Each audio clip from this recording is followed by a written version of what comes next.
All right, ladies and gentlemen, here we are with another very special guest interview for you guys this week. He is an original to Booker T's ROW back in the day when it was still called PWA. He's there from day one. He is the current commentator for Booker T's Reality Wrestling that you can catch on YouTube. He is none other than Adrian Jones. Adrian, welcome to the show, man. Thank y'all for having me. Yeah, coming out to La Cocina. Yeah.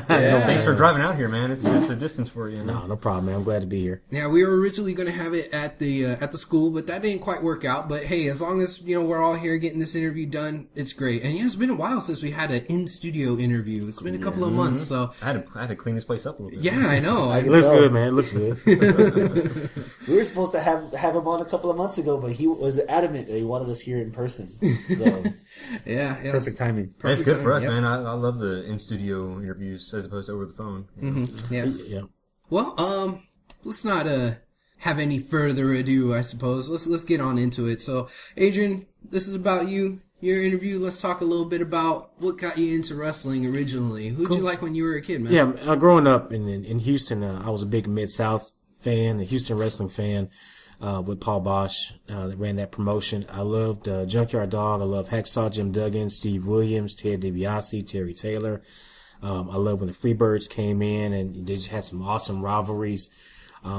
Mid-South Houston wrestling kind of materialized into the UWF. I just remember vividly the UWF tournament, one-night tournament for the championship, one-man gang against one of the Fabulous Freebirds. Mine's drawing a blank now. Make sure I edit this out. But no, this stays.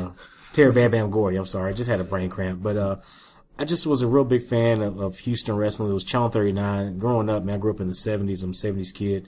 You only really had 5 channels, and Houston wrestling, we sneaked to stay up to watch it. It came on about 10 o'clock to 12 o'clock on Saturday nights and also Sunday mornings. But just I loved Mid-South. I loved Houston wrestling. Then I kind of spun off into NWA or World Championship Wrestling.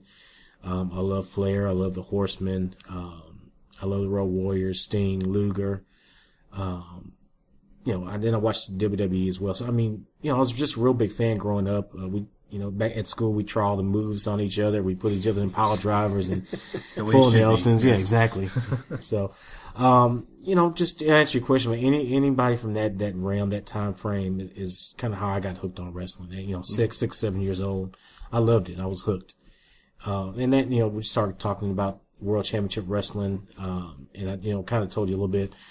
I went to the military like right after high school. So, my mom would actually get the pay per view. We didn't have pay-per-views on the barracks back then, so my mom would tape the old WCW pay-per-views and send them to me by videotape, man. So I was just a real big fan growing up, man. I loved the sport. I loved watching it.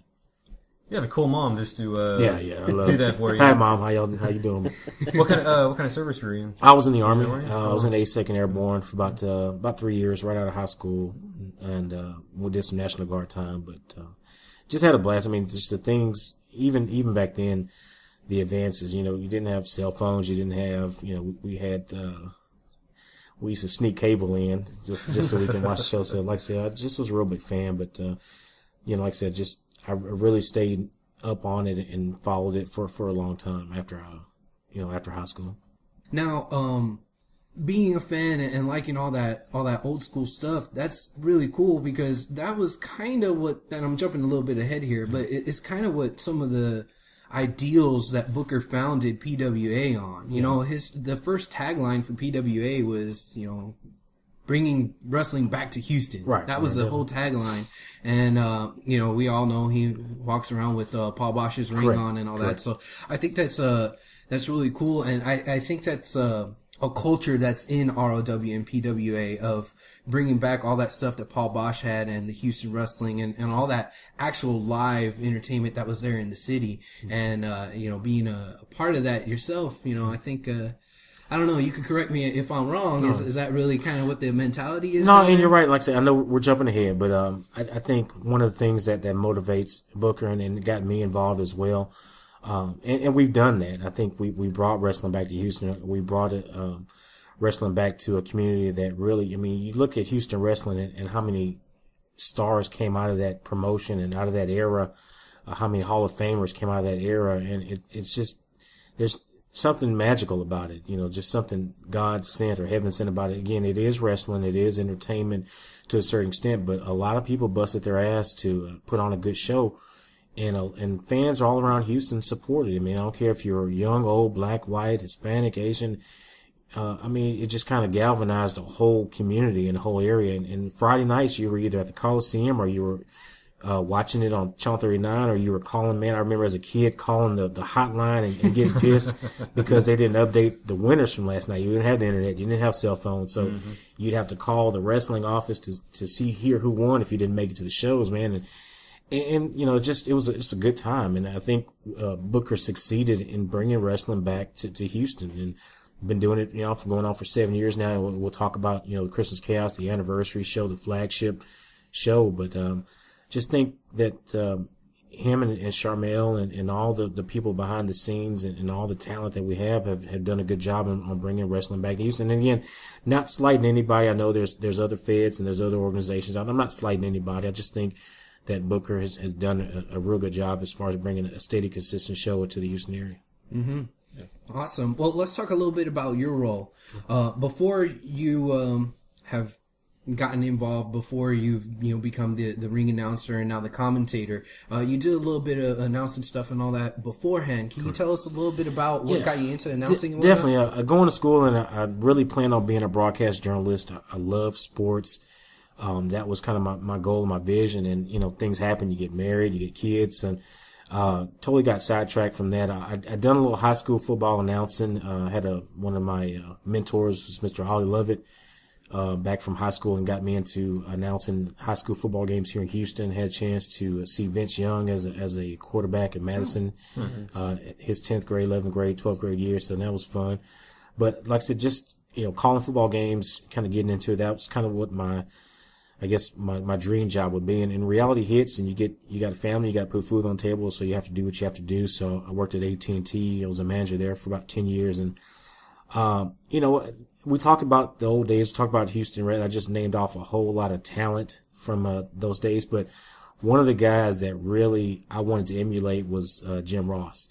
Mm-hmm. And, Jim Ross was just, man, the way he brought life into a match, or the way he called a match, you could hear that, his voice, and it's breaking down at the Sam Houston Coliseum. And I just, man, it gives you goosebumps. And like I said, he was really, he still is, I guess he was the dean of my time. And Gordon Soley, preceded him for that generation. And Jim Ross is really for my generation. Now Michael Cole, for this generation, I would say growing up. But Jim Ross to me was somebody that I completely idolized. And he was real. He started off as a referee, and just kind of worked his way up through the territory, Mid-South territory in Oklahoma. But just top to bottom, just a class act, and somebody that I just really, really idolized as a kid. And you could hear it sometimes in my matches that I try to call. By no means am I on his level. I'm realistic. I have no delusions of grandeur. Inside joke, but he's just somebody that wrestlers were the wrestlers, but I knew I wasn't gonna be a wrestler. I'm 5'9", 5'10" on a good day. And I have no athletic ability, man. But seriously, he's just somebody that I really idolized. I loved what he did on the mic, telling a story and getting people and drawing them into the matches. So that was kind of my motivation, and it just materialized. It worked out, and we'll talk about how I got involved with Booker and the ROW, but it just growing up, that was somebody that really idolized.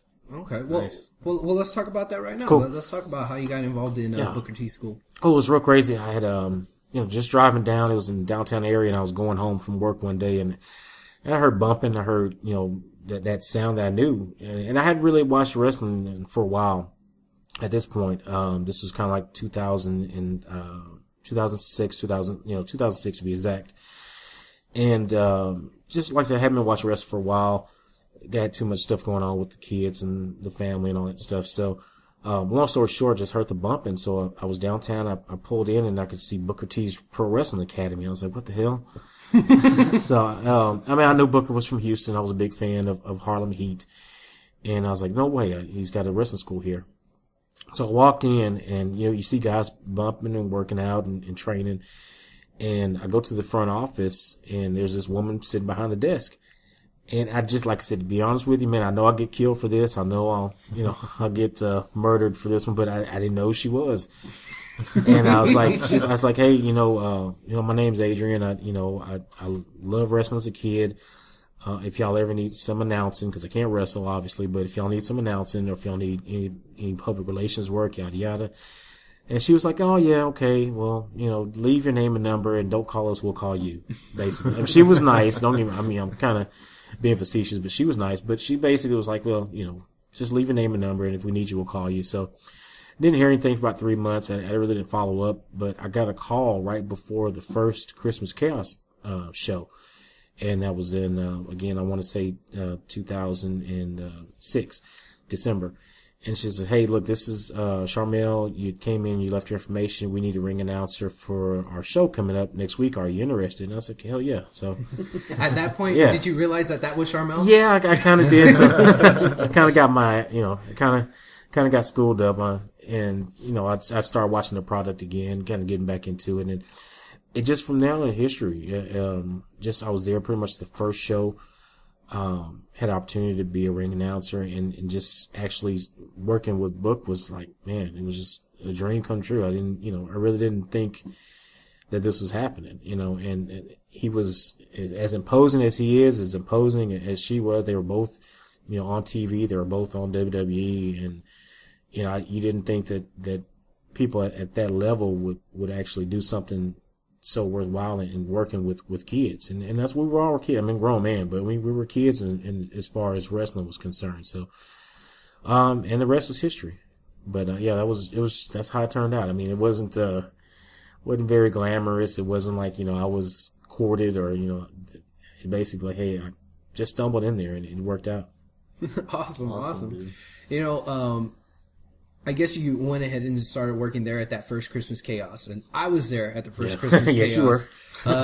Chris, you were there too, I was right? there. Trav, did you go to the first one? I missed that one. No, okay. Yeah. Not quite, but I do remember. Yeah, the first one I went to was the show with it was Matt Hardy versus Hurricane Helms. Yep. Oh, that was a good one. Match. Yeah. That was a good one. How far along was that from the? About a year? Yeah, into it? probably a year, Yeah. maybe a year and a half into it. Because I found out about PWA when they all did a autograph signing at Alameda Mall. Yep. Oh, okay. That's where I found out about him. Yeah. And I also heard on the internet that Matt Hardy was going to be. I was like, oh, okay. Yeah. That'll work. Yeah, see, PWA is pretty much where all of us, we all met and got to know each other and became friends. That first Christmas Chaos, I definitely remember the fact that there was not any barricade at the time. It was just seats and ring. And when Umaga came out, because he was the first guest, the big name guest, and all the kids and everything just ran right on up to the apron of the ring. It was really funny. I mean, there was a catwalk, and it, again, like I said, it was the first show. I think it still came off well. It was just, you learn, there's a learning curve, and I mean, we had a catwalk, and it was when kids would just walk, and kids would run to the catwalk and beat on the catwalk, and guys were trying to make their way to the ring. They're trying to step on kids' toes and fingers and stuff. So it was just real wild, man. I love those days growing. And then, La Resistance, it was, we talked about, Shelton Benjamin, coming in. I know I'm skipping ahead, but, I mean, just, it was some good times it was the Pasadena Convention Center. So, yeah, I remember from that first show, well, he's the Pride now, but back then we called him, Chris Adams. Yeah. I remember he did a moonsault off the top rope. Yeah. And that's when I was like, oh my God, that move right there is, on that first show kind of sold me. So there's a lot of really cool things for that show. And if you're friends with any of the wrestlers on Facebook, you've seen, over the course of this week that a lot of people have been putting up pictures, from the old Christmas Chaos, the various Christmas Chaoses, and they've been posting up pictures and stuff, to kind of promote this one that's coming up this year. And there's a lot of really great memories that happen at Christmas Chaos, and being the fact that is the first, show is kind of like the biggest show for, ROW now. I agree, man. It's your flagship show. It's your Starrcade, what Starrcade was to the NWA. And again, I think this one is going to be that much more special because you have the main event. You're talking about Chris Adams, the Pride, going up against Gustavo Mendoza for the title, and these are two guys that when you look at the tape, when you go to Booker T, or you go to the feed channel, cheap plug, and check out some PWA Classic matches and look at where they were then and where they are now, it's very indicative of what Booker has done as far as training guys and gals how to wrestle and how to perform in front of a crowd and how to entertain a crowd. The level of maturity and how they've grown is awesome. And like I said, I've seen them from day one, and I've seen Mendoza as a kid, and I've seen Chris Adams as a kid, and now to see them here, and they're grown men, and they're going at it, and it's just something special. Like I said, there's no way to explain the benefits of learning how to work from a Hall of Famer like Booker, and it's evident. And these guys are the main event; they're carrying the torch, and he and Sharmell are putting people into positions to where they can succeed, and they're not.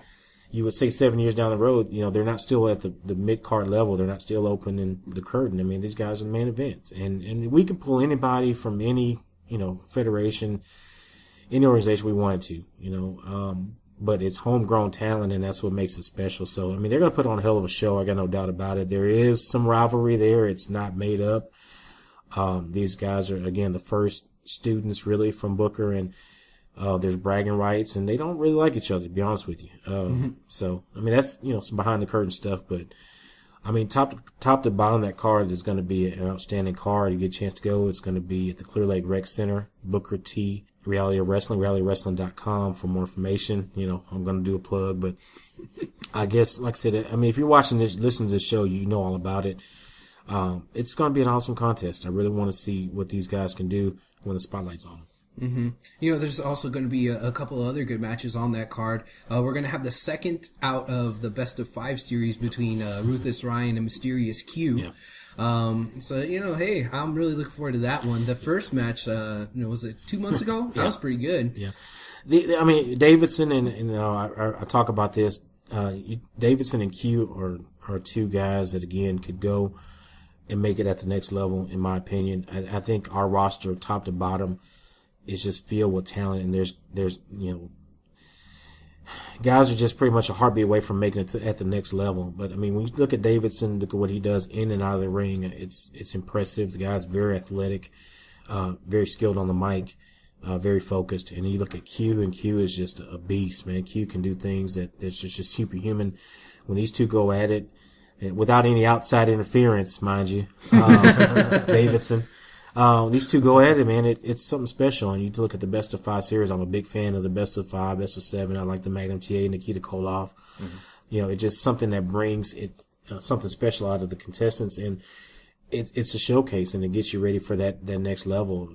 It's just something about a series. So again, I'm looking forward to what they do as well. They might steal the show. You got the Lockharts, and you got Team International with the tag titles on the line. You've got Samoan Beast. Yeah, versus Steel. And those two, you don't want to be anywhere near the barricades when they go at it. I mean, because barricades have a way of getting moved when those two go at it. Steel is so proficient, so dedicated. The Beast is what he is. He's the Samoan Beast for a reason. It's going to get physical. Top to bottom, it's going to be an outstanding card. Man. No. Well, aside from the card, aside from all those awesome matches, which they are going to be awesome matches, we're going to have a resurgence of something that is kind of back from the old days of PWA. When PWA was around back in those early years, every month there was a special guest. Right. Now, we haven't really been doing that as of late, and it's really been more of quality instead of quantity. But this month, at this Christmas Chaos, they done went all out. Yeah, they broke the bank. Yeah, they broke. We're gonna have the Boogeyman. Yeah. We're also going to have Stevie Ray. Booker's brother's going to be there. Yep. And then also Shelton Benjamin. Definitely. Yeah, so that's pretty cool. I mean, it brings you back to, we used to bring in special guests all the time, and you would I was kind of behind the scenes, kind of coordinating those deals and talking to talent, and they were just ecstatic to come in and work and help out. And it wasn't just a show and blow. It wasn't just these guys coming in, doing the match and getting out of here. They were working with our talent. They were teaching them, kind of help building them up, giving them valuable experience. And that's kind of one of the benefits of working with ROW and with Book. I mean, you have a lot of access to people that are in the business and been in the business for a long time. And, our first show, man, I'll tell you this, the first Chris Chaos, I was running around like a chicken with my head cut off. But in the back was Taker. He was Undertaker. And he was back there. Just, he didn't, I didn't make any interaction, didn't talk to him or anything like that. But, it just kind of shows you that the level of respect that Booker and Sharmell have earned over the past years, and the list of talent that's come in to work with our guys and girls, is just phenomenal. So like I said, this is just the way a lot of people kind of paying their respects to what Book has done and what Sharmell has done for the wrestling business and for them. And Steve Ray coming back is going to be big. I've never met him. I've never had the opportunity to meet him. So this is going to be a kind of a cool deal for me because I loved Harlem Heat growing up. Shelton Benjamin is a consummate professional. Busts his butt in and out of the ring, working with guys, trying to get them to the next level. Boogeyman is the boogeyman. I kind of stay away. I don't like worms, but, I'm not setting that up. I'm not coordinating his travel schedule. He's got to do it on his own. But, no, man, this is going to be probably one of the biggest shows that we've ever done. And I look at the way we've progressed from day one. I'm excited about this show. Awesome. It's interesting about Stevie Ray coming in because he hasn't done. I don't think he's done anything since WCW. Not that like I said, I don't want to lie to you. I don't think. I just the dynamic. Again, what him and Booker accomplished as a tag team was unprecedented and outstanding at that time, and one of the top tag teams ever. Make no mistake, they're in there. You have to talk about them. So again, this is what's going to happen. I don't know. I know he inducted Booker into the Hall of Fame. Are sparks going to fly? Or are they going to be tag teaming? Will Harlem Heat come back? I don't know. Reunion there. The reunion. Anything could happen. So you got to come out and check it out and see. Awesome. Well, all right. Let's talk a little bit about the future of ROW. Okay. ROW's been around now. This is going to be Christmas Chaos 8. This is going to be 8 years that it's going to be around. And we've seen it grow a little bit here and there. I mean, you got the YouTube channel. You got all kinds of different eyeballs on the product now, way high up in the wrestling industry. What's it going to be like over the course of the next 8 years? What's the future for ROW? Well, I hope that it continues to be a vehicle that talent can come in and get that exposure that I talk about. I know people are sick of hearing me saying it, but it's just exposure, and it's a way to get out there. We were doing shows when we talked about PWA, and we'd have killer shows, we'd have killer matches, and fans up and down loving it, but no one was seeing it, other than the people coming to the arena. So we kind of, the business model was changed to where, okay, yeah, we're going to give fans the best show we can that they come see us live, but we also want to get our talent some exposure, get them out to the next level. And what's the best way to do that? And then here, next thing you know, the internet came along. So, yeah, I think we're really utilizing the internet, maybe not to its capacity, but we're just really working on getting talent out there. I think the sky's the limit. I think there's no affront to anybody else that's doing what they're doing. I just think top to bottom you got a Hall of Famer, man. You know what I'm saying? You got a Hall of Famer telling you how to work and how to wrestle. You got talent top to bottom that are busting their ass to put on a good show. You've got the business acumen to kind of, make sure that the ship keeps afloat, because again, there's so many feds that come and go. There's so many feds that are like, bright stars for a little bit, and they put on 2 or 3 shows and then they're gone. So we've been doing this now for quite a while, and we've learned, no one comes in here making, nobody's perfect. You're going to learn, you're going to hit some bumps in the road, but as an organization, we just keep striving to put on the best possible show. And I love the fact that it's on the internet. I love the fact that people from all over the world have seen us and commented and tell us what they like to hear and what they like to see, and we're able to respond to it. So it's cool. We don't try to be WWE. We're not trying to be something we're not. We're not trying to be TNA. We're not trying to be anything we're not. We're just trying to put on a good wrestling show, and I think we do a good job of it. All right. Well, let's circle a little bit back around to you. Cool. Yeah, I know you say you don't have any delusions of grandeur. No. But what's the next step for Adrian the commentator? I've worked with. I think, to be honest with you, man, if I stopped doing it tomorrow, man, I'd had a blast. One of the things that I loved, and it's funny, man, because it just made Botchmania. It was yeah, I saw that. It was the tables match with Rockstar Robbie and the Pride, and I called it with Book. I've had an opportunity to call some matches with Book, and that match was probably the highlight. It being on Botchmania, I don't give a damn. That was probably the highlight of my short career. Book is just, man, he's awesome to work with, and a lot of times you get intimidated by what he's accomplished and the size and his demeanor, but he really is somebody that just has fun, and you could hear it in that match. You can hear in the matches that we've called. That was probably like a highlight, man. Like I said, so if the wrestling stuff stops tomorrow, man, I had a blast.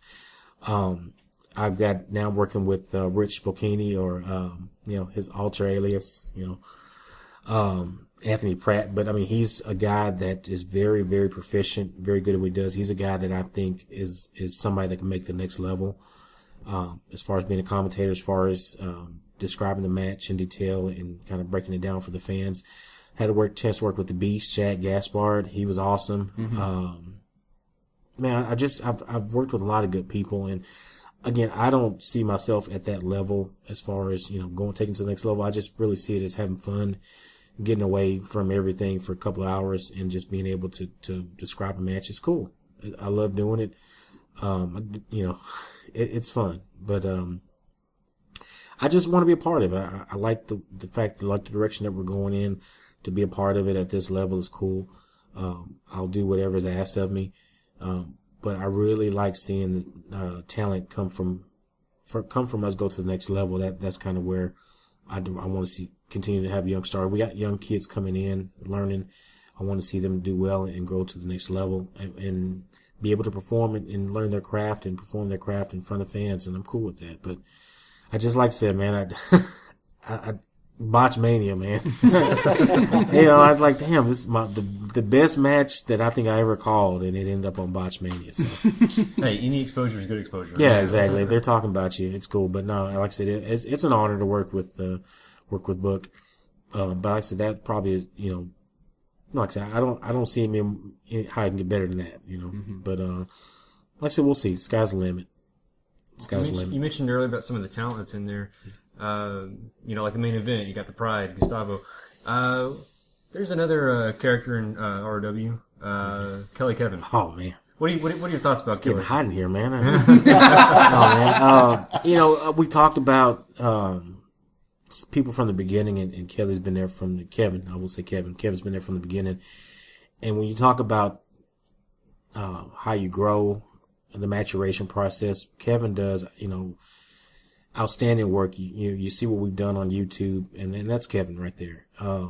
So again, I would say in the ring gets the biggest pop, man, out of all the stars we have. So he's somebody that goes out, he's a professional, busts his butt. He works with trying to elevate the person that he's working with, elevate their game.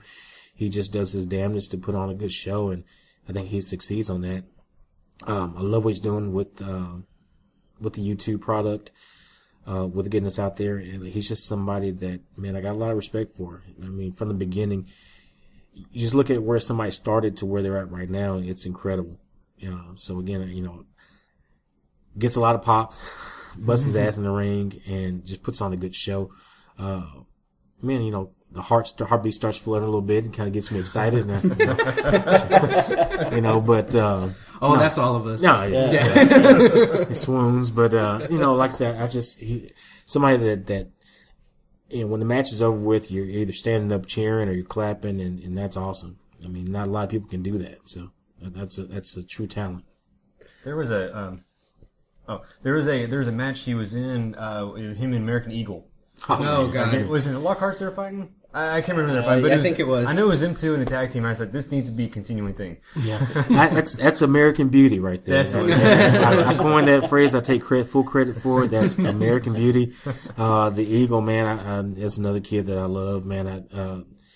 True story. Eagle started as a intern for me. Started working for me as an intern when we were kind of getting going with the PWA, and the guy just took it to another level. And you see people all the time in this business and in a lot of other different areas of life. Like, I'm going to do this, I'm going to do that, or I'm going to go be a pro football player. I'm going to do this, I'm going to be a pro basketball player, but don't put the drive and don't put the work in. And he's somebody that's put the work in. He wants to be a professional wrestler, and he's done that. So I just think for him, like I said, sky's the limit as well. It's an embarrassment of riches when you talk about the talent that we have. But Eagle started off as an intern, running and going, fetching coffee and, getting, stuff like that. But, setting up the ring and things like that. He's just somebody that's paid his dues. And, I love what he does in the ring. All right, I've got to ask you because this has been on my mind for a while. Go ahead, bro. Oh, here we go. You've been there the entire time. Yeah. Is there ever been a superstar that's come visited Booker T at any of the shows where you just stood back and you just thought, I can't believe I'm sharing the ring with this guy. I can't believe I'm announcing this guy in the ring. Yeah, man, that's a lot. I'll say this in all honesty. MVP is a guy that just really, you really sit back and you respect the guy. The guy commands respect. That I'd say probably off the top of my head that I enjoy working with. Because he's real, he comes in and he'll work with guys. I mean, he'll sit down and talk to you, and his background, if you know his background, know his story from what, he accomplished. And same thing as Book didn't come from, with a silver spoon in their mouths. They're just guys that bust their ass and worked hard. And, I would say MVP, and not to slight anybody, but MVP is somebody that I got a lot of respect for, watching, cause I watch. I mean, I look at what people do, backstage. I look at what people do in the ring, how they treat people. And he's just, man, he's consummate professional. And, off the top of my head, I would say he's probably somebody that, man, to sit down and learn from this guy is an honor. And that's why I think the talent for with our organization are so lucky and so blessed, because you've got so much experience that's around you at all times. And you got so many people that all Book has to do, his Rolodex, man, his cell phone is loaded, man. You could put that thing in the Hall of Fame with the people that he works with and that Charmel have had connections to that want to come in and just pay their respects to him. But, to answer your question fairly, I'd say MVP is just somebody that I got a lot of respect for. A lot of respect for what they do. Cool. All right. Now we're talking about respect and honor and all that stuff. That's one aspect of the business. Another aspect of the business is just wrestlers just getting bored and pulling pranks on each other and pulling all kinds of ribs and all that. Is there any good rib story that you got, man? Man, I don't.